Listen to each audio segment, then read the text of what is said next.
వచ్చుచున్నాడు, క్రియ ఫలితాన్ని తెచ్చుచున్నాడు.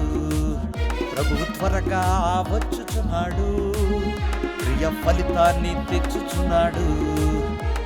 ప్రభువు రాక కొరకు కనిపెట్టుచున్నావా? సిద్ధపాటు కలిగి ఎదురు చూచుచున్నావా? ప్రభువు రాక కొరకు కనిపెట్టుచున్నావా? సిద్ధపాటు కలిగి ఎదురు చూచుచున్నావా? పరిశుద్ధముగా నిర్దోషముగా సత్క్రియలను పూర్తి చేసి సిద్ధముగా ఉన్నావా? పరిశుద్ధముగా నిర్దోషముగా సత్క్రియలను పూర్తి చేసి సిద్ధముగా ఉన్నావా? ప్రభువు త్వరగా వచ్చుచున్నాడు, క్రియ ఫలితాన్ని తెచ్చుచున్నాడు. ప్రభువు త్వరగా వచ్చుచున్నాడు, క్రియ ఫలితాన్ని తెచ్చుచున్నాడు.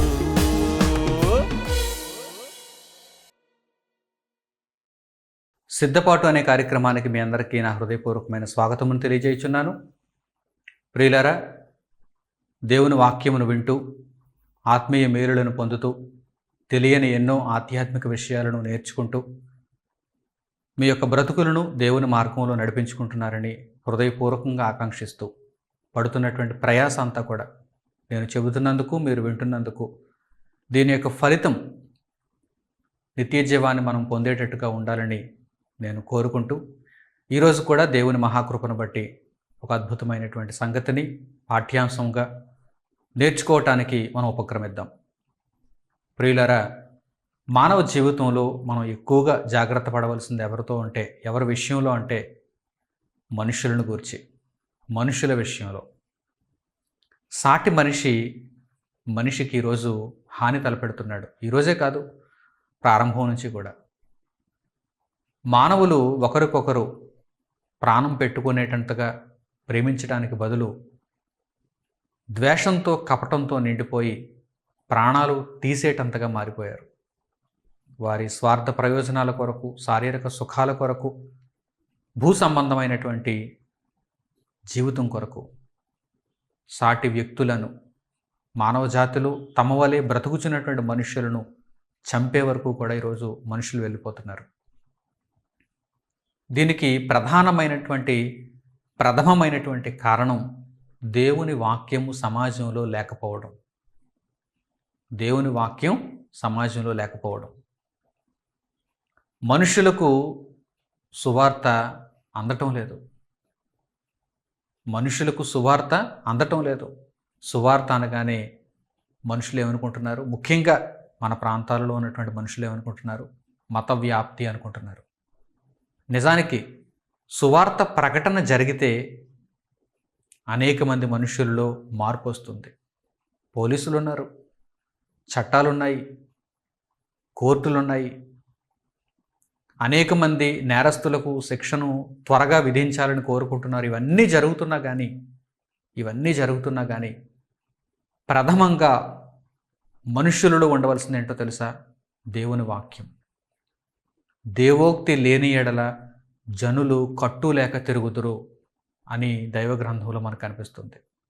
దేవుని మాటలు సమాజంలో ప్రకటింపబడకపోతే అది చాలా ప్రమాదకరమైనటువంటి పరిస్థితి. ఈరోజు మానవ సమాజం ఎమర్జెన్సీ స్టేట్లో ఉంది. ఎమర్జెన్సీ ఎప్పుడో ఒకప్పుడు ఎమర్జెన్సీ విధించారు, ఫలానా ప్రధానమంత్రి హయాంలో ఎమర్జెన్సీ విధించారని చెప్పుకోవటం కాదు. ప్రస్తుతం ప్రపంచంలో ఉన్నటువంటి ప్రతి దేశం కూడా ఎమర్జెన్సీ కండిషన్లో ఉంది. ఉగ్రవాదం, తీవ్రవాదం, హత్యలు, మానభంగాలు, అత్యాచారాలు, దొంగతనాలు, ఒకరినొకరు మోసగించుకోవటం, ప్రాణాలను బలికొనే వరకు ఈరోజు వెళ్ళిపోతున్నారు. దీనికి కారణం మనుష్యులలో దేవుని మాట లేదు, దేవుని వాక్యం లేదు. సులువుగా మనుషులను సన్మార్గంలో నడిపించేటువంటి ఒక ఆయుధం దేవుని మాట. పెద్దగా ఖర్చు పెట్టవలసిన అవసరం లేదు, భారీగా రిక్రూట్ చేసుకోవాల్సిన అవసరం లేదు, వెపన్స్ ఉపయోగించవలసిన అవసరం లేదు. చాలా తేలికగా, చాలా సులువుగా దేవుని మాటలు ప్రకటిస్తే చాలు. దేవుని మాట మనిషికి ఔషధం. ఆ మాట లేనినాడు మనిషిలో సాతాను విజృంభిస్తాడు, మనుషులను పావులుగా వాడుకుంటాడు. మనుషులు సాతాను యొక్క ప్రతిస్వరూపాలుగా మారిపోతారు. సాతానును వారిలో జీవింపజేస్తారు. సాతాను మనుషులలో కనిపిస్తాడు. ఈరోజు అందుకే ఒక మనిషే ఇలా చేశాడా అన్నట్టుగా మనుషులు చేస్తున్నటువంటి అక్రమాలను, మనుషులు చేస్తున్నటువంటి పాపపు క్రియలను చూచి ఆశ్చర్యపోయేటువంటి రీతిలో ఈరోజు మనం ఉన్నాం. ప్రభు అయిన యేసుక్రీస్తు వారు పలికిన ఒక మాట మనం జ్ఞాపకం చేసుకోగలిగితే ఈ సందర్భంలో మత్తయి సువార్త 10వ అధ్యాయము 17వ వచనం చూడండి. యేసు ప్రభు తన శిష్యులను లోకంలోనికి పంపిస్తూ, సువార్త ప్రకటన నిమిత్తం పంపిస్తూ, ఆయన సమాజానికి ఏం చేయాలనుకున్నారు? మంచి చేయాలనుకున్నారు, వైద్యం చేయాలనుకున్నారు. తన శిష్యులను దేవుని మాటలను ప్రకటించే వారినిగా పంపిస్తున్నారు, లోకంలోకి పంపిస్తున్నారు. పంపిస్తున్నప్పుడు జాగ్రత్త చెబుతున్నారు. ఏంటా జాగ్రత్త? ఎవరిని గూర్చా జాగ్రత్త? క్రూర మృగాలను గూర్చిన జాగ్రత్త, అడవిలో ఉండే క్రూర మృగాలను గూర్చిన జాగ్రత్త, కుక్కలను గూర్చిన జాగ్రత్త, పాములను గూర్చిన జాగ్రత్త, పులులను గూర్చిన జాగ్రత్త, కీటకాలను గూర్చిన జాగ్రత్త, ప్రకృతి వైపరీత్యాలను గూర్చిన జాగ్రత్త కాదు. కాదు. మనుషులలోనికి వెళ్తున్నారు, మనుషులను గురించి జాగ్రత్త పడినట్టున్నారు ఆయన. మనుషులకు దేవుని మాటలు ప్రకటించడానికి వెళుతున్నారు, మనుషులను గురించి జాగ్రత్త పడండి అంటున్నారు ఆయన. చాలా గొప్ప సంగతి. మత్తయి సువార్త 10వ అధ్యాయము 17వ వచనంలో ఈ విలువైనటువంటి మాట ఆయన తెలియజేశారు. ఒక్కసారి పరిశుద్ధ గ్రంథంలో ఆ మాటను చూడండి. మత్తయి సువార్త 10వ అధ్యాయము 17వ వచనం.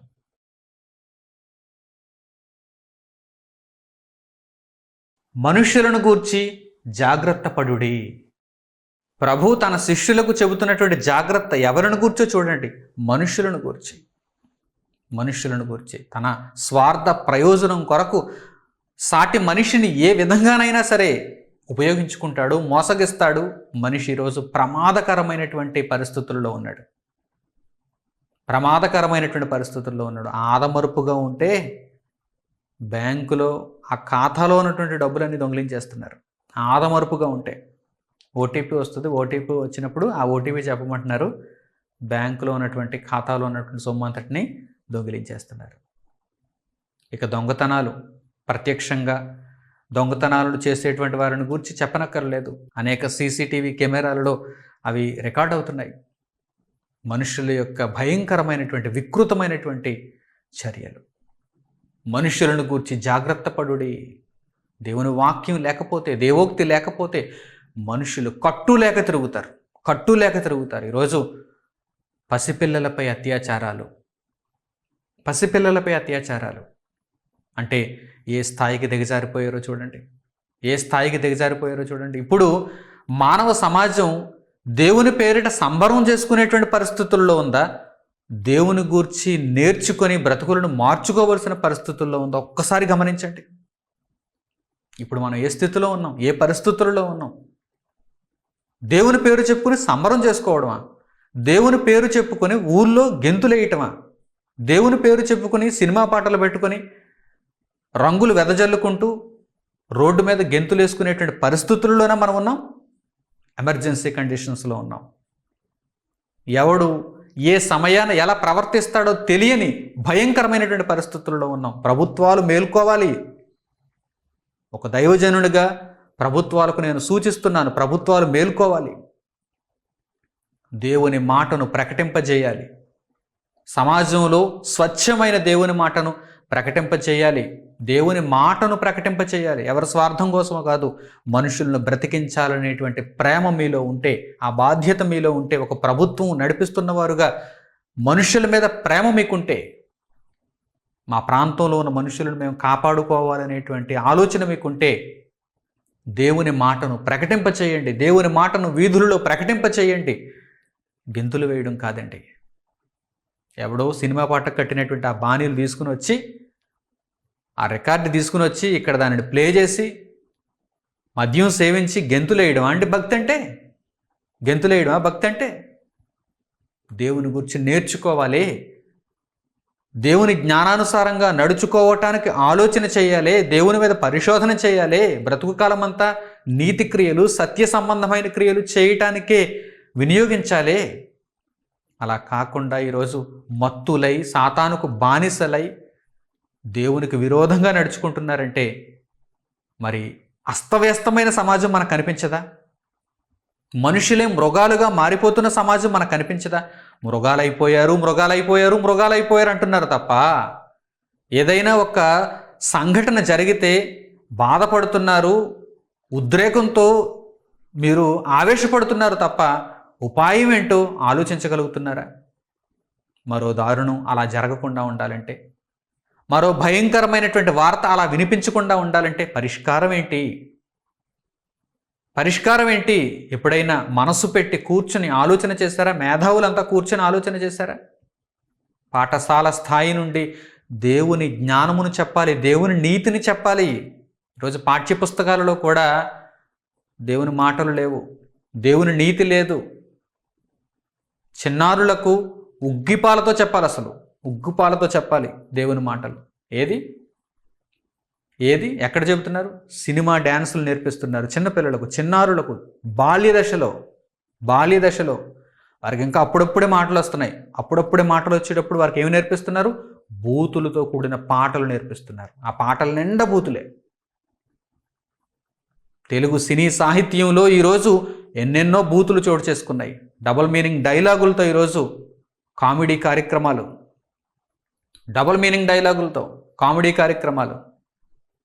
వాడెవడో వాడి స్వార్థ ప్రయోజనం కొరకు 4 డబ్బులు సంపాదించుకోవడం కోసం స్టేజ్ మీదకి వచ్చి డబుల్ మీనింగ్ డైలాగులు వాడుతున్నాడు.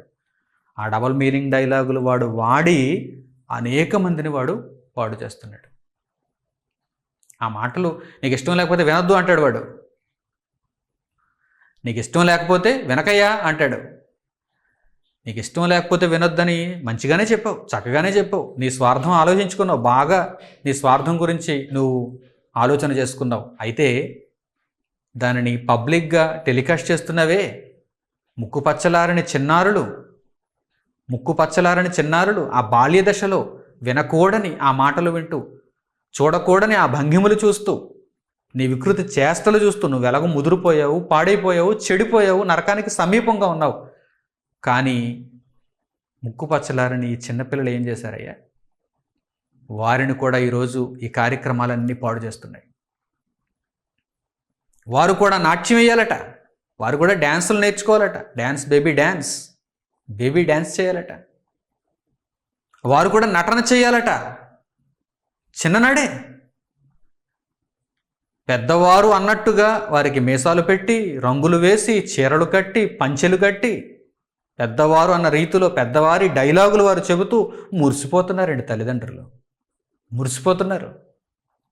స్టేజ్ మీద వారు పలుకుతున్నటువంటి ఆ మాటలకి, ఆ డైలాగులకి తన్మయత్వంతో మురిసిపోతున్నారు. మా బిడ్డలు ఏదేదో సాధించేశారనుకుంటున్నారు. అది మీ దృష్టిలో గొప్ప గనుక సాధించేశారనుకుంటున్నారు. ఏదో ఒక శాస్త్రవేత్త ఏదో ఆవిష్కరణ చేస్తే ఉప్పొంగినట్టుగా ఒక సినీ హీరో వాడు పలికినటువంటి ఆ డైలాగులు వీడు పలికితే మీరు ఆనందిస్తున్నారా? ఏంటి పిచ్చి ప్రవర్తన? ఎక్కడుంది ఈ లోకం? ఎక్కడుంది ఈ సమాజం? అందుకే భయంకరమైనటువంటి ప్రవర్తన ఈరోజు మానవులలో కనిపిస్తుంది. ప్రభువైన యేసు 2000 సంవత్సరాల క్రితం సుమారు ఈ మాటలు తెలియజేశారు. మనుషులను గూర్చి జాగ్రత్త పడుడి. మీ చుట్టూ ఉన్న సమాజం మంచిది కాదు. వారు అంటారు, నీకు ఇష్టం లేకపోతే చూడకు, నీకు ఇష్టం లేకపోతే వినకు అంటారు. కనుక మీ పిల్లలను జాగ్రత్త చేసుకోండి, మీ చెవులను జాగ్రత్త చేసుకోండి, మీ కళ్ళను జాగ్రత్త చేసుకోండి. మీ యొక్క జీవితాలను ఆ చెడుతనానికి దూరంగా ఉంచుకోవటానికి మీరు నిత్యము ప్రయత్నించండి. మెలకువగా ఉండండి. ఒకవేళ మీ జీవితాన్ని విడిచిపెట్టేశారా, బలైపోతారు, ఆహుతైపోతారు. కనుక దేవుని మాట ఈ సమాజానికి చాలా అవసరం. మనుషులను గురించి జాగ్రత్త పడమని దేవుడు ముందుగా హెచ్చరించాడు. ఒక ఉదాహరణ ఇప్పుడు మనం చూద్దాం. మనుషుల యొక్క ప్రవర్తన ఎలా ఉంటుందో ఒక ఉదాహరణ మనం చూద్దాం. పరిశుద్ధ గ్రంథంలో అద్భుతమైనటువంటి జ్ఞానమును దేవుడు పొందుపరిచాడు. అమూల్యమైన ఈ సంగతులను మనం నేర్చుకుంటే మన బ్రతుకులో ఈ మాటలు ఉపయోగపడతాయి. సామెతల గ్రంథము 26వ అధ్యాయము 23వ వచనం నుంచి మనం చూడగలిగితే మనుషుల యొక్క ప్రవర్తన ఎలా ఉంటుందో ఇక్కడ తెలియజేస్తున్నాడు. మనం మోసపోకుండా ఉండాలంటే, మనుషులను గూర్చి జాగ్రత్త పడుతూ మోసపోకుండా ఉండాలంటే ఇక్కడ ఒక మంచి సూత్రం తెలియజేయబడింది. ఆ సూత్రం ఏంటో మనం చూద్దామా? ఈరోజు అనేక మంది ఇదిగో ఇలాగే ప్రవర్తిస్తున్నారు. ఎలా ప్రవర్తిస్తున్నారో ముందుగా దేవుడు రాయించిన మాట, వేల సంవత్సరాల క్రితమే దేవుడు మానవ శ్రేయస్సును కోరి వ్రాయించిన మాట, పొందుపరిచిన మాట ఇదిగో ఈరోజు మనం చదువుకోగలుగుతున్నాం. మనం ఎంతో ధన్యులం. ఆ దేవుని మహాజ్ఞానమును మనం చూడగలుగుతున్నాం, చదువుకోగలుగుతున్నాం, వినగలుగుతున్నాం, మాట్లాడగలుగుతున్నాం. ఎంతో ధన్యులం.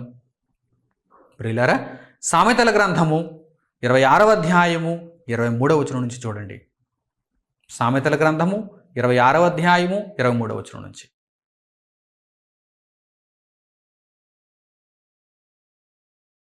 చెడు హృదయమును ప్రేమగల మాటలాడు పెదవులను కలిగి ఉండుట మంటి పెంకు మీది వెండి పూతతో సమానము. పగవాడు పెదవులతో మాయలు చేసి అంతరంగములో కపటము దాచుకొనును. వాడు దయగా మాటలాడినప్పుడు వాని మాట నమ్మకము. వాని హృదయములో 7 హేయ విషయములు కలవు. వాడు తన ద్వేషమును కపట వేషము చేత దాచుకొనును. సమాజములో వాని చెడుతనము బయలుపరచబడును. దేవుడు ఇక్కడ మనుషులకు తెలియజేసినటువంటి మాటలను జాగ్రత్తగా మనసు పెట్టి ఆలోచన చేయండి. ఈరోజు 100% జరుగుతున్నటువంటి అక్రమాలన్నిటికీ కూడా ఇదే బేస్, ఇదే ఆధారం. నిజమండి. ఏంటో తెలుసా? చెడు హృదయము, ప్రేమగల మాట. మనసంతా చెడుతనంతో నిండిపోయి ఉంటుంది. మాట మాత్రం ఎలా ఉంటుంది? దయగా ఉంటుంది, ప్రేమతో ఉంటుంది. దాన్ని దేవుడు ఏమంటున్నాడు? మంటి పెంకు మీద వెండి పోత. మీ జీవితాలలో ఈ విషయాన్ని ఎప్పుడు గుర్తుంచుకోండి. ఎక్కడ ఏ అక్రమం జరిగినా దానికి పునాది ఇదేనండి. ఎక్కడ ఏ అక్రమం జరిగినా సరే మెయిన్ పునాది ఇదే, ప్రధానమైనటువంటి పునాది ఇదే. సాతాను దీన్నే ప్రయోగిస్తాడు. ఎక్కడ అన్యాయం జరిగింది, ఎక్కడ నేరం జరిగింది, ఎక్కడ పాపపు క్రియలు జరుగుతున్నాయి, ఎక్కడ ఘోరాలు జరుగుతున్నాయి, ఎక్కడ ఏం జరిగినా కానీ ప్రధానమైనటువంటి ఆధారం ఇదే. ఏంటి ఆధారం? మంటి పెంకు మీద వెండి పోత. బాగా గుర్తుంచుకోవాలి మీరు. చెడు హృదయము, ప్రేమగల మాట. హృదయం కనిపించదు, మాట వినిపిస్తుంది. హృదయం కనిపించదు, చూడలేడు, మనిషి చూడలేడు. ఎదుటివాని హృదయాన్ని మనిషి చూడలేడు. మరేం చూడగలడు? మాట వినగలడు, చేష్టలు చూడగలడు. ఇవి ఎలా ఉంటాయి? ప్రేమ కలిగిన మాటలు. హృదయం ఎలా ఉంటుంది? 7 హేయ విషయములు. పరిశుద్ధ గ్రంథంలో 7 అనేటువంటి సంఖ్య సంపూర్ణత గుర్తుగా వినియోగింపబడింది. అంటే హృదయము నిండా, హృదయం అంతా హేయ విషయములతో నిండిపోయి ఉంటుంది. ఒక అత్యాచారం జరిగిందనుకోండి, ముందు ప్రేమ కలిగిన మాటలు, ఆ తర్వాత వాడి హృదయంలో అత్యాచారం చేయాలనేటువంటి ఆలోచనలు ఉన్నాయి. వాడు ముందుగా ప్రేమగా దయగా మాట్లాడతాడు, లోపరుచుకుంటాడు, అఘాయిత్యానికి పాల్పడతాడు. ఎక్కడ ఏం జరిగినా సరే, ఎక్కడ ఏ ఘోరం జరిగినా సరే, ఒక దొంగతనం జరిగిందా, ఒక నరహత్య జరిగిందా, ఒక వ్యభిచారం జరిగిందా, ఎక్కడ ఏం జరిగినా సరే, ఏ ఘోరం ఎక్కడ జరిగినా సరే దానికి ఆధారం ఇదేనండి. ఏంటి ఆధారం? చెడు హృదయము, తీయని మాట.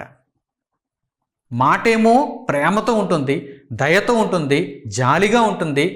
హృదయంలోనేమో 7 హేయ విషయాలు ఉంటాయి. వాడి యొక్క చెడుతనం సమాజంలో బయలుపరచబడుతుంది అన్నాడు దేవుడు.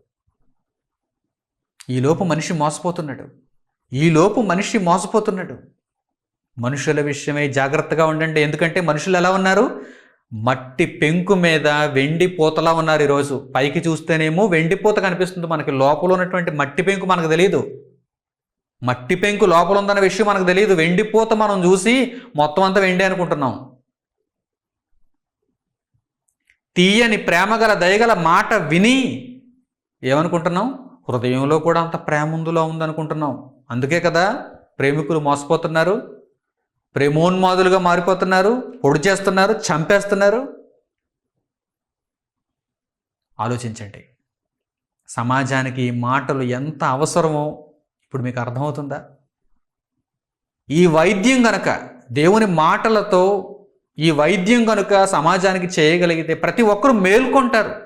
మోసపోయే అవకాశాలు చాలా తగ్గిపోతాయి. మోసగాళ్ళు కూడా తగ్గిపోతారు.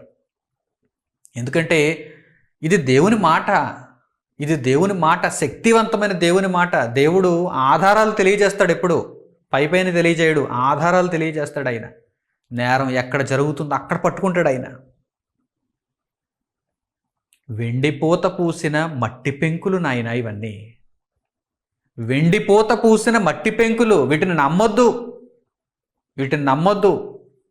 దేవుడు తెలియజేస్తున్నాడు, మనుషుల విషయంలో మీరు జాగ్రత్తగా ఉండండి. Be careful, be careful. ఎవరి విషయంలో? జంతువుల విషయంలో కాదు, పురుగుల విషయంలో కాదు, మనుషుల విషయంలో. మనుషుల విషయంలో జాగ్రత్త పడుడి. ప్రభువారు శిష్యులకు తెలియజేశారు. సర్వలోకానికి ఇదో పాఠం. ఈరోజు ఈ పాఠం తెలియక అనేక మంది చేతుల్లో మోసపోతున్నారు. అపవాది మనుషులను కబలించి వారిని మోసగాళ్ళుగా మారుస్తూ వారి ద్వారా ఏం చేస్తున్నాడు? తీయని మాటలు పలికిస్తున్నాడు. హృదయంలోనేమో 7 హేయ విషయాలను ఉంచుతున్నాడు. పరిపూర్ణంగా హృదయం అంతా చెడ్డ విషయాలతో నింపుతున్నాడు, కపటంతో నింపుతున్నాడు, ద్వేషంతో నింపుతున్నాడు, పగతో నింపుతున్నాడు. అసలు మొట్టమొదటి నేరం భూమి మీద ఎలా ప్రారంభమైందో చెప్పమంటారా? ఇదిగో ఈ ఆధారాన్ని బట్టి మొట్టమొదటి నేరం ప్రారంభమైంది. ఆదాము హవ్వలు దేవుని బిడ్డలుగా ఆయన ఉంచినటువంటి ఏదెను వనంలో ఆయన ఇచ్చినటువంటి ప్రకృతిని అనుభవిస్తూ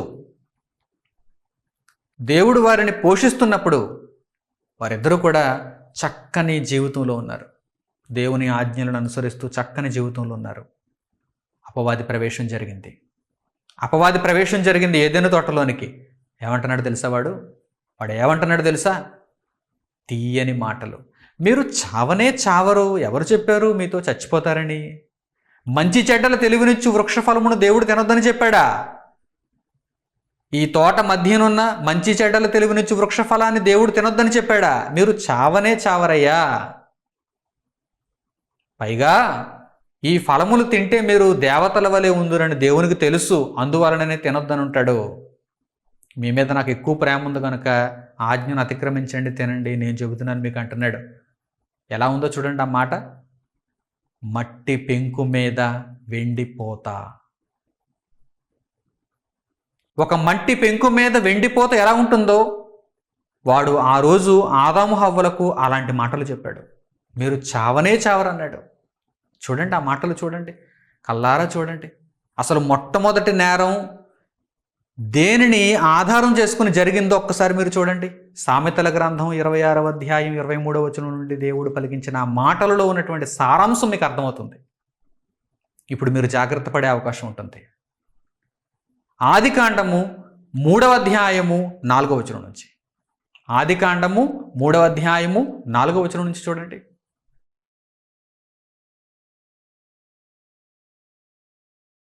అందుకు సర్పము, మీరు చావనే చావరు, ఏలయనగా మీరు వాటిని తినుదినమున మీ కన్నులు తెరువబడుననియు మీరు మంచి చెడ్డలను ఎరిగిన వారై దేవతల వలె ఉందురనియు దేవునికి తెలియనని స్త్రీతో చెప్పగా.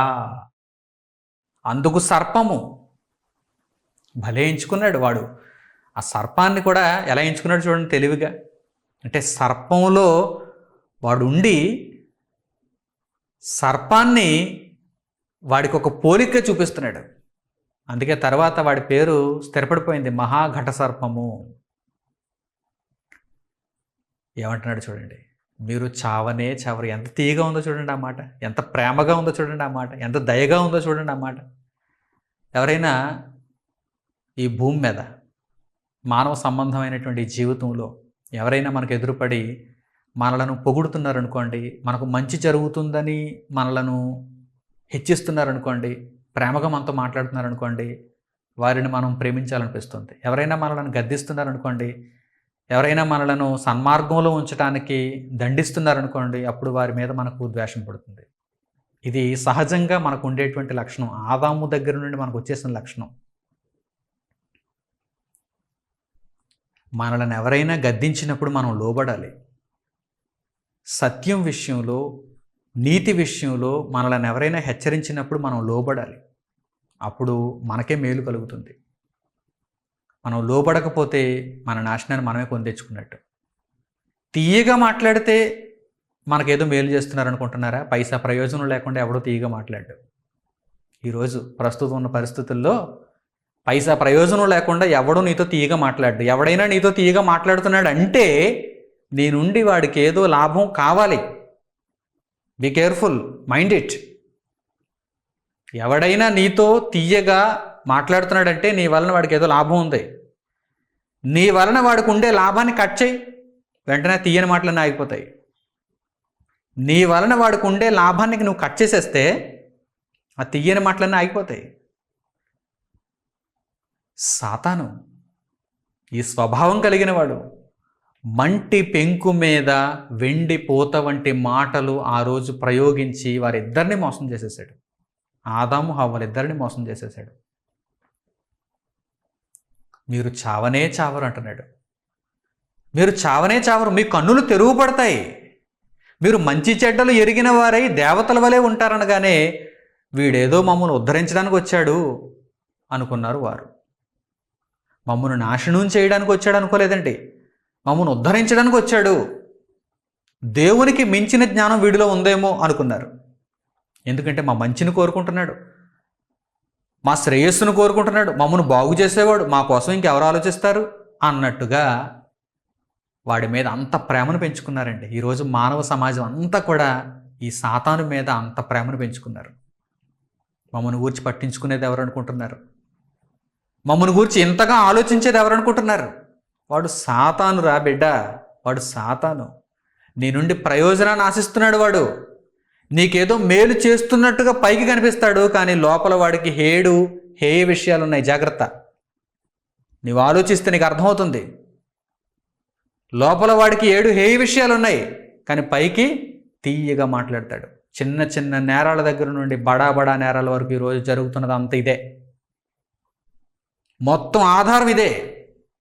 ప్రతి నేరానికి, ప్రతి మోసానికి ఆధారం ఇదే. మనకేదో మేలు చేసేస్తున్నట్టుగా, మనకేదో గొప్పదైనటువంటి లాభాన్ని ఇచ్చేస్తున్నట్టుగా వాడి మాటలు ఉంటాయి, కానీ వాడి హృదయంలో ఉంటుంది. అది బయటికి కనిపించదండి, పైకి కనిపించదండి. ఒక బెస్ట్ ఎగ్జాంపుల్ చెప్తాను. వాషింగ్ సోప్స్ ఉంటాయి కదా, బట్టల సబ్బులు. ఈ బట్టల సబ్బులు 4-10 రూపాయలు ఇంటికి వచ్చి అమ్ముతున్నారు. బట్టల సబ్బులు 4-10 రూపాయలు. సాధారణంగా బట్టల సబ్బు 1-10 రూపాయలు ఉంటుంది, ఇప్పుడు 4-10 రూపాయలకు అమ్ముతున్నారు. సరే, చౌకగా ఉన్నాయి కదా, పోయిందేముంది, ఒక 4 సబ్బులు, ఒకవేళ పని చేయకపోయినా పక్కన పారేద్దాం, 10 రూపాయలే కదా అనుకుని అందరూ కూడా బట్టల సబ్బులు కొనుక్కుందాం అనుకుంటున్నారు. వచ్చి అమ్ముకునేవాడు వచ్చి బట్టల సబ్బులు 4-10 రూపాయలండి అంటున్నాడు. 10 రూపాయలతో 4 సబ్బులు కొనుక్కుంటున్నారు. వెంటనే ఏం చేస్తాడు తెలుసా? ఆగండి, 1 మినిట్ ప్లీజ్ అంటాడు. 1 మినిట్ ప్లీజ్. మీరు వెంటనే ఆ బట్టల సబ్బుల యొక్క పైన ర్యాపర్లు చింపేయండి అంటాడు. లోపల మీకు లక్కీ డ్రా ఉందంటాడు. ఏమో మీకు తగలొచ్చు, ఒక లక్కీ డ్రా మీకు తగలొచ్చు, మీరే అదృష్టవంతులు కావచ్చు. కనుక మా కళ్ళ ముందే, మరలా మేము వెళ్ళిపోయిన తర్వాత మీరు లక్కీ డ్రా తగిలిందంటే ఎవరిని సంప్రదిస్తారు? కనుక మా కళ్ళ ముందే మీరు ఆ ర్యాపర్లు చింపేసి మీకు ఒకవేళ ఏదైనా బహుమానం తగిలితే వెంటనే మాకు చెప్పండి అంటాడు.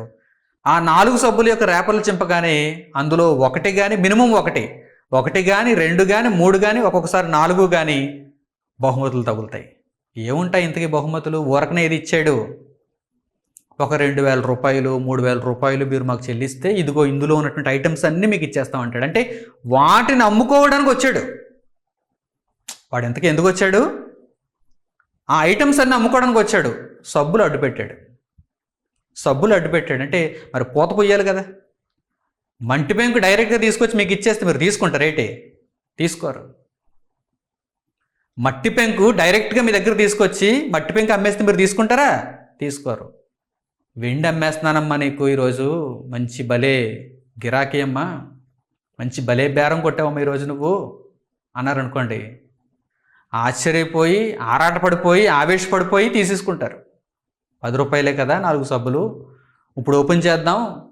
నాకంటే అదృష్టవంతురాలు, నాకంటే అదృష్టవంతుడు ప్రపంచంలో ఇంకెవరుంటారులే, ఎప్పటి నుంచో ఎదురు చూస్తున్నాను అదృష్టం కోసం, రేపర్ చింపేద్దాం, లోపల ఉన్నటువంటి కోపం తీసేసుకుందాం. ఇంతకీ కోపంలో ఏముంది? అబ్బో, 2000 రూపాయలకి ఇన్ని సామాన్లా? ఏంటా సామాన్లు? 10 రూపాయల వస్తువులు, 20 రూపాయల వస్తువులు, 100 రూపాయల వస్తువులు. నువ్వు 2000 రూపాయలు చెల్లిస్తే అవి 500 రూపాయలు కూడా చెయ్యు, 1000 రూపాయలు కూడా చెయ్యు. వాడు పోనీ డైరెక్ట్గా వచ్చే వాటిని అమ్ముతున్నాడా? వాడు డైరెక్ట్గా వచ్చే వాటిని అమ్ముతున్నాడా? ఇదిగోనమ్మా 2000 రూపాయలకి ఈ వస్తువులు అని చెప్పుకొని డైరెక్ట్గా వచ్చి అమ్మాడు అనుకోండి, మట్టి పెంకు డైరెక్ట్గా తీసేసుకొచ్చాడు అనుకోవచ్చు. అప్పుడు మీరు ఆలోచించుకుంటారు. కానీ ఇలా చెప్పాడు అనుకోండి, ముందుగా మీకు ఒక లక్కీ డ్రా తగిలిందని మిమ్మల్ని మభ్యపరిచాడు. ఆ మభ్యపరిచిన అందులోనే ఉండిపోయారు మీరు, ఆ మాయలో ఉండిపోయారు మీరు, ఇంకా బయటకు రాలేదు. కనుక 2000 రూపాయలు విలువ చేస్తాయా లేదా అనేటువంటి ఆలోచన, వివేచన మీకు ఉండదు. ఇది జస్ట్ స్మాల్ ఎగ్జాంపుల్ అండి అది. ఒకవేళ మీరు వీటిని తీసేసుకున్న, ఆ 2000 రూపాయలు వాటిని కొనేసుకున్న పెద్దగా నష్టపోయేది ఏమీ లేదు, తర్వాత మీరు బయట పాడేస్తారు. ఇది పెద్ద నష్టాన్ని కలిగించే విషయం ఏం కాదు. కానీ just small example, smallest example ఇది. ఇలాంటివి ప్రపంచంలో కోకొల్లలుగా జరుగుతున్నాయి. అపవాది ప్రయోగించేది ఇదేనండి. అపవాది ప్రయోగించే మోసం ఇదేనండి. ఇలాంటివి ఎన్నండి. ఒకడు ఫోన్ చేస్తాడు, బ్యాంక్ నుంచి ఫోన్ చేస్తున్నాను అంటాడు, ఈరోజే మేము ఒక లక్కీ డ్రా తీసామండి, మీరు మాకు విలువైనటువంటి కస్టమర్ అండి, మీకు life time free credit card వచ్చేసిందండి, మీ వివరాలు అర్జెంటుగా చెప్పండి రాసేసుకుంటాం అంటారు. సమయం కూడా ఇవ్వడు, ఆలోచించుకునే సమయం మనకివ్వడు. మీ పేరు వివరాలు చెప్పేస్తే మీకు ఓటీపీ వస్తుంది, ఆ ఓటీపీ కూడా చెప్పేస్తే మొబైల్ నెంబర్కి వచ్చిన ఓటీపీని మీకు వెంటనే ఇంటికి lifetime free credit card పంపించేస్తామండి అంటాడు. ఇంకా అక్కడి నుంచి స్టార్ట్ అవుద్ది మనకు బ్యాండ్. అక్కడి నుంచి స్టార్ట్ అవుతుంది, ఆ క్రెడిట్ కార్డ్ తీసుకున్న దగ్గర నుంచి స్టార్ట్ అయిపోద్ది మనకు బ్యాండ్. పైసా ప్రయోజనం లేకుండా వాడు మన మీద జాలితో, ప్రేమతో మనకు లాభం సృష్టించాలని అంత కష్టపడిపోయాడా? అది ఈ రోజుల్లో. అపవాది అయిన వాడి యొక్క మోసాలను గుర్తెరగండి. మీకేదో 10 రూపాయలు మిగలాలని కాదు ఈ మాటలు చెబుతున్నాను. మీ జీవితంలో మీరు బాగుపడితే, దేవుని మాటలను మీరు అర్థం చేసుకుని, దేవుని మాటలలో ఉన్న శక్తిని మీరు గ్రహించగలిగితే, మీ బ్రతుకు నిర్వీర్యం కాకుండా దేవుని కొరకు బ్రతికేవారుగా మీరు మారతారని ఆశిస్తూ ఈ మాటలు నేను తెలియజేస్తున్నాను. ప్రభువులో ఉన్న రక్షణను మీరు సంపాదించుకుంటారని ఒకే ఒక్క ఆలోచనతో ఈ మాటలు మీకు తెలియజేస్తున్నాను. ఏదో 10 రూపాయలు నష్టపోతారనో, నేను ఆ విషయంలో బాధపడో, ఒక 10 రూపాయలు లాభపడతారనో, ఆ విషయంలో మిమ్మల్ని ఏదో నేను గట్టెక్కించాలనో ఈ మాటలు మీతో చెప్పటం లేదు. ఇవన్నీ చిన్న చిన్న ఉదాహరణలు. క్రెడిట్ కార్డు విషయంలో మోసపోయినా, సబ్బుల విషయంలో మోసపోయినా, లక్కీ డ్రా విషయంలో మోసపోయినా పెద్దగా నష్టమేమి రాదు. అందులో కూడా నష్టపోకండి, కానీ పెద్దగా నష్టమేం కాదు అది ఒకవేళ నష్టపోయినా. కానీ ఈరోజు దేవుని ముసుగులో కూడా తీయని మాటలు చెబుతూ ఆత్మలను నరకానికి నడిపిస్తున్నారు అనేక మంది. తీయని మాటలు చెబుతూ మనుషులను వశపరుచుకుంటూ ఆత్మలను నాశనానికి నడిపిస్తున్నారు. ప్రియులారా, ఆలోచన చేయండి. మిమ్మల్ని సరిదిద్దే మాటలు మీరు విని, ఆ బోధ ప్రకారం మీరు నొప్పింపబడిన దేవుని కొరకు నిలబడగలుగుతున్నారా? లేదు, లోకమందు నాకు సంతోషం కావాలి, సుఖం కావాలి, ఆరోగ్యం కావాలి, పట్టిందల్లా బంగారం కావాలి అనుకుంటూ మట్టి పెంకు మీద వెండిపోత వంటి మాటలు చెప్పే బోధలు విని నిత్యాగ్నికి వెళ్ళిపోతున్నారు. ఒక్కసారి మిమ్మల్ని మీరు పరీక్షించుకోండి. మీ ఆలోచన విధానం ఎలా ఉంది? ఒక 10 రూపాయలకు 4 సబ్బులు అమ్ముతున్నాడు, తర్వాత 2000 రూపాయలు ఒక లక్కీ డ్రా అంటున్నాడు. ఒకవేళ మోసపోతే ఈ విషయం తెలిసినప్పుడు మీరు ఎలా హాస్యాస్పదంగా చూస్తారు చెప్పండి? ఇంత చిన్న విషయంలో మీరు మోసపోయారా అని అడుగుతారు, విషయం అంతా తెలిస్తే, ఎదుటి వారిని చూచి, మోసపోయిన వారిని చూచి. మరి మీరు ఎలాంటి విషయాల్లో మోసపోతున్నారు? దేవుని బోధ విషయంలో మోసపోతున్నారు. పరలోకాన్ని కోల్పోతూ మోసపోతున్నారు. అపవాది మాయమాటలు ఈరోజు అనేక మంది ప్రకటిస్తున్నప్పుడు వాటిని వింటూ మోసపోతున్నారు. సత్యాన్ని అనుసరించకుండా మోసపోతున్నారు. అబద్ధపు మాయలో ఉండి మోసపోతున్నారు. కనుక జాగ్రత్త పడండి. మనుషులను గూర్చి జాగ్రత్త పడండి. సామెతల గ్రంథంలో మరో చక్కని మాట, 27వ అధ్యాయం 6వ వచనం చూడండి. సామెతల గ్రంథము 27వ అధ్యాయము 6వ వచనం.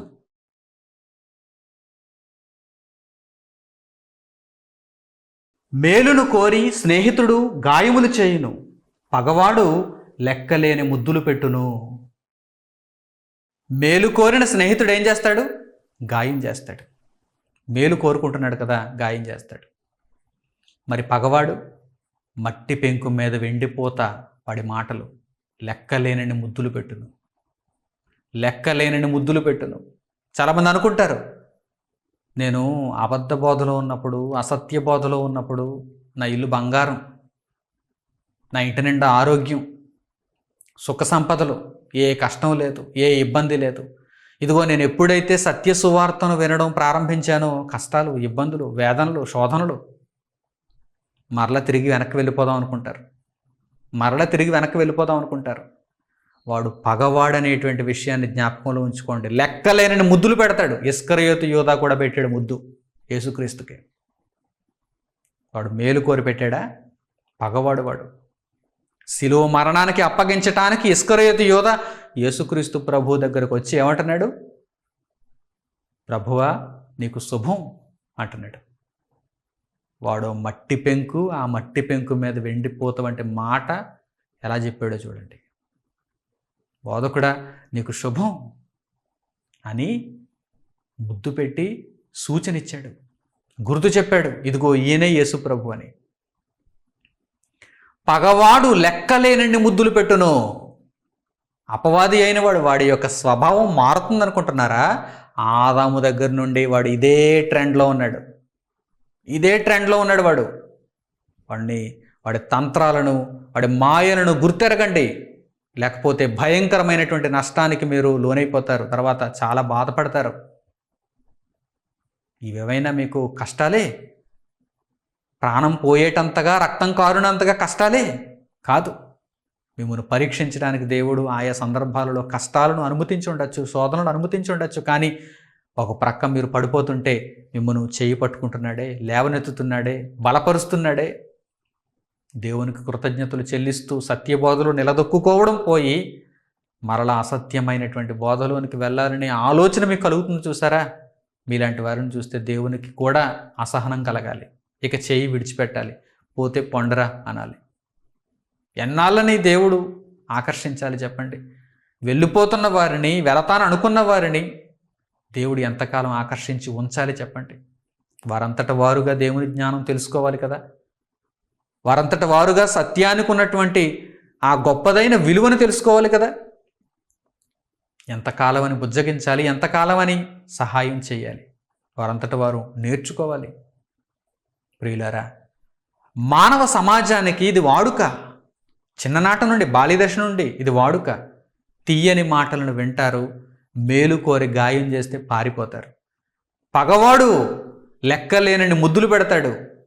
అయితే స్నేహితుడు, నీ మేలును కోరేవాడు గాయం చేస్తాడు, నిన్ను బాగు చేయాలని గాయం చేస్తాడు. అపొస్తలుడైన పౌలు గారు ఏమంటున్నారు తెలుసా? నేను అందరిలాగా తీయని మాటలను ప్రయోగించి మీ అందరినీ ఆకట్టుకోవాలనేటువంటి ఉద్దేశం నాలో లేదంటున్నారు పౌలు గారు. తీయని మాటలను చెప్పి మిమ్మల్ని ఆకర్షించాలంటే ఒక క్షణం పని. తీయని మాటలు, పిట్ట కథలు చెప్పి మిమ్మల్ని అందరినీ కట్టి పడేయాలంటే క్షణం పని. కానీ దేవుని ఎదుట బోధించుచున్నాను, దేవుని ఎదుట బోధించుచున్నాను. నేను దేవునికి సేవకుణ్ణి, మీ చేతిలో కీలుబొమ్మను కాదు, వినేవారి చేతిలో కీలుబొమ్మను కాదు. ఆనాడు పౌలు గారు, ఈరోజు నేను వినేవారి చేతిలో కీలుబొమ్మలం కావు. మీరు కోరుకున్నట్టుగా చెప్పడానికి నియమింపబడలేదు, నిర్ణయింపబడలేదు. మీరు కోరుకున్నట్టుగా చెప్పడానికి మేము నియమింపబడలేదు. దేవుడు కోరుకున్నట్టుగా చెప్పడానికే నియమింపబడ్డాం. దేవుని సేవకులం, దేవుని సేవకులం. పౌలు గారు ఆ రోజు ఏమంటున్నారు తెలుసా? పౌలు గారు ఆ రోజు ఏమంటున్నారు తెలుసా? తీయని మాటలను నేను ఎప్పుడూ చెప్పలేదు, అది నాకు ఇష్టం లేదు. తీయని మాటలను చెప్పి మిమ్మల్ని వర్షపరుచుకోవడం కంటే ఇంకా భయంకరమైనటువంటి సంగతి ఇంకేమీ లేదు. పరిశుద్ధాత్మను నేను అనుసరించి, పరిశుద్ధాత్మను నేను కలిగి ఆ సంగతులనే బోధించాను. దృష్టాంతములు, దేవుని శక్తిని కనుపరచు దృష్టాంతములనే వినియోగించి తిని తప్ప ఇక మరి ఏ తీయని మాట నేను వినియోగించలేదంటున్నారు. స్నేహితుడు కదా ఆయన. గాయము చేసిన, చక్కని దేవుని మాటలను మాత్రమే చెప్పి దేవుని మార్గంలో మనుషులు నడిపిస్తారే తప్ప తీయని మాటలను ఉపయోగించి ఆయనకు వశపరుచుకోరు. కొరింథీయులకు పౌలు గారు రాసిన మొదటి పత్రిక 2వ అధ్యాయము ప్రారంభం నుంచి చూడండి. కొరింథీయులకు పౌలు గారు రాసిన మొదటి పత్రిక 2వ అధ్యాయము 1వ వచనం నుంచి.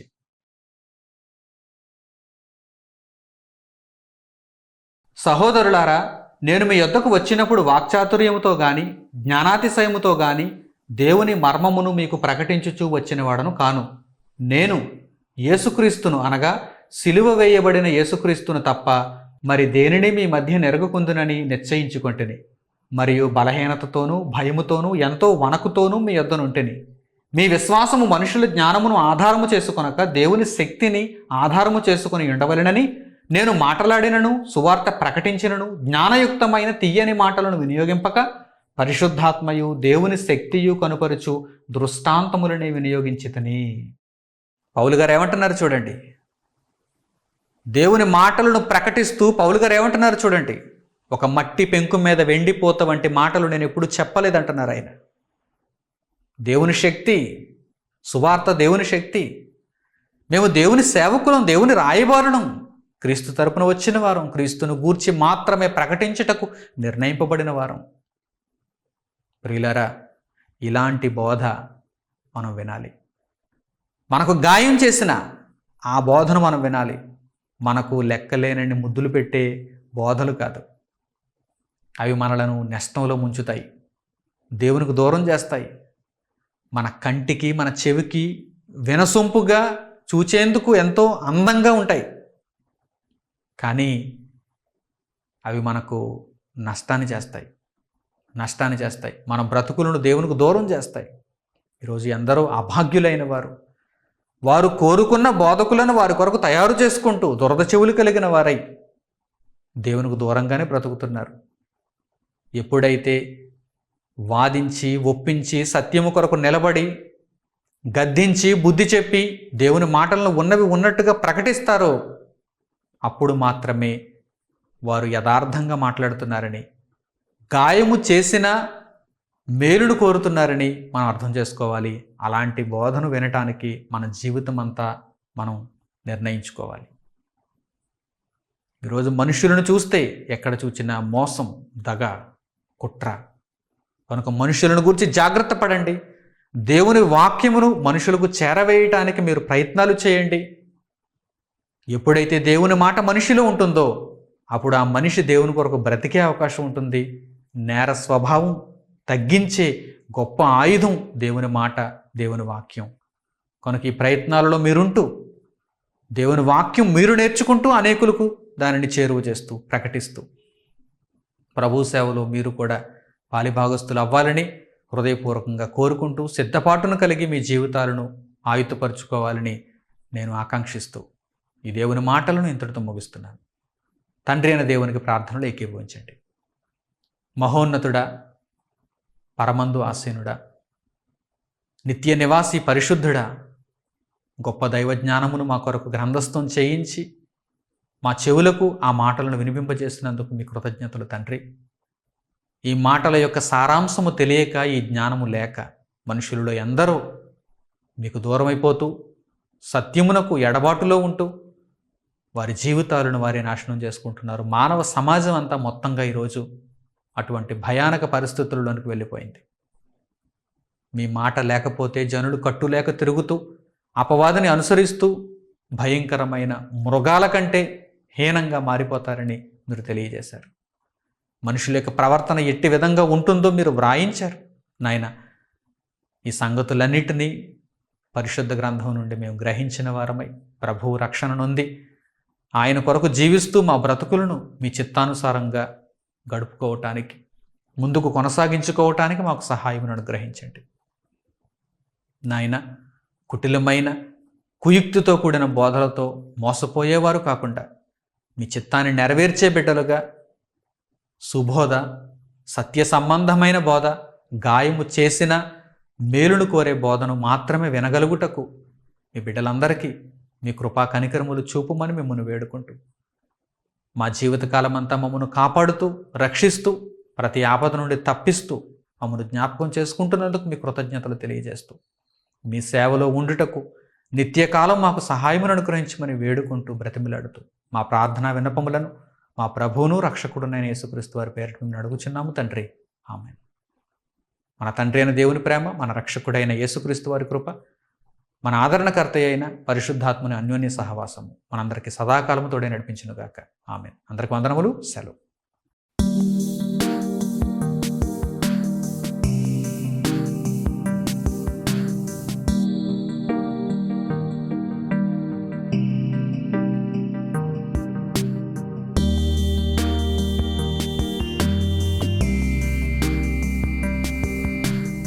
సహోదరులు మణికుమార్ గారు ప్రసంగించిన ఎన్నో ఆత్మ సంబంధమైన సంగతులను ఉచితముగా వీక్షించుటకు మా యూట్యూబ్ ఛానల్స్ ను తప్పక దర్శించండి. మా సమాచారమును ఎప్పటికప్పుడు తెలుసుకొని ఆత్మీయాభివృద్ధి నొందవలనంటే మా యూట్యూబ్ ఛానల్స్ ను సబ్స్క్రైబ్ చేసుకోండి.